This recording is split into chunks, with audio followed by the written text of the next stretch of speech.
Depuis quelques années, on constate entre nos partenaires et notre organisation syndicale une évolution un petit peu parallèle dans un contexte économique et social qui est de plus en plus complexe. On s'aperçoit que privé comme public, on est à peu près les mêmes enjeux, même si nos finalités ne sont pas les mêmes. C'est-à-dire rentrer de plus en plus dans ce qu'on appelle l'économie frugale, comment on peut faire plus, mieux, avec moins, en économisant la ressource. Cette évolution, autant avant nous avions des partenaires, nous avions des grands groupes, aujourd'hui nos partenaires vont de la start-up au grand groupe, ce qui fait qu'on a une grande diversité d'expertise au service de nos territoires, ce qui nous permet d'ouvrir des champs qui n'existaient pas avant, d'abord à tout ce qui touche à la transition énergétique, écologique et surtout au numérique.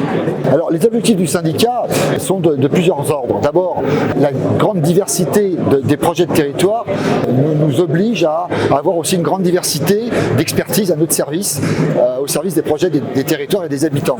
Ce qui fait que les objectifs aujourd'hui sont de mettre à disposition de notre organisation un maximum d'expertise, mais en recentrant nos valeurs communes entre nos partenaires et nous-mêmes. Je pense que nos partenaires recherchent aujourd'hui de la qualité avec nous et une reconnaissance de leur savoir-faire. Et en même temps, ils recherchent aussi la possibilité de pouvoir exprimer quelles sont leurs valeurs. Il ne s'agit pas d'être expert, il s'agit de les mettre à un service, au service de valeurs. Et c'est aujourd'hui le grand enjeu de la start-up au grand groupe, sur quelles valeurs nous allons travailler au service de nos projets de territoire.